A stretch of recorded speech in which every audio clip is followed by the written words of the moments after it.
dagsa ng mga biyahero ngayong Semana Santa, mahigpit ng binabantayan ng mga otoridad ang mga barko at bangka sa Batangas Port upang di magkaroon ng overloading. At live mula po sa Batangas City, saksi si Joseph Moro. Joseph?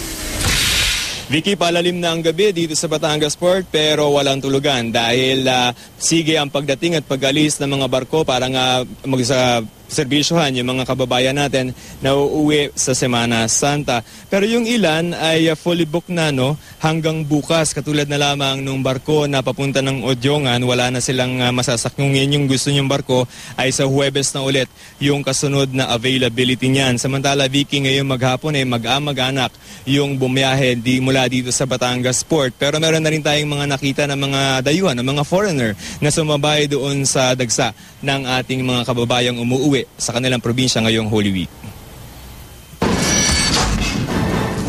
Grupo-grupo na dumarating dito sa Batangas Port. Marami mga pamilyang kasama ang mga bata sa pagbabakasyon sa Semana Santa. Tulad ng magpinsang sina MJ at JM Tejano na excited na mag-beach sa Puerto Galera. Saan kayo pupunta? Puerto Galera. Galera? Ang gagawin niyo doon? Vacation. Mag-swimming po. Swimming? Wala na kayo pa? Kailan bakasyon na kayo, di ba? Opo.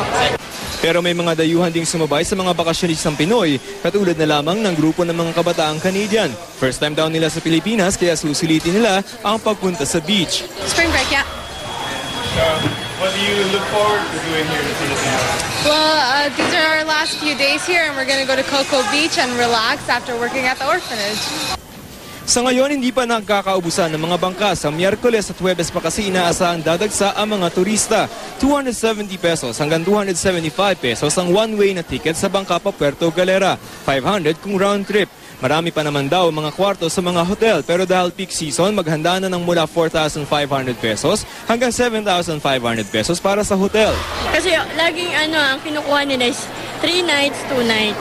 So pagdating na Saturday, konti na lang yung room. Ang mga otoridad naman sinisigurong mahigpit nilang binabantayan ng mga barko at bangka laban sa overloading ng mga pasahero. Yung nasa side ng barko, meron doon naka-emboss doon na may guhit. Ayun ang tinatawag na Crimson Mark. Pagka yun ay bumaba sa tubig at naabot yun ng tubig, overload yung barko.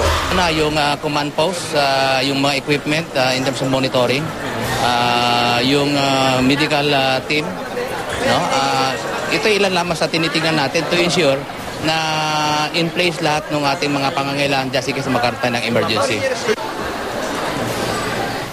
Vicky, bukas, Miyerkules ay inaasahan yung peak, yung pagdagsa ng pinakamaraming bilang ng mga pasahero dito sa Batangas Port. Noong isang taon ay umabot sila ng aabot sa 30,000 na mga pasahero. Live mula rito sa Batangas City, ako si Joseph Morong, ang inyong saksi.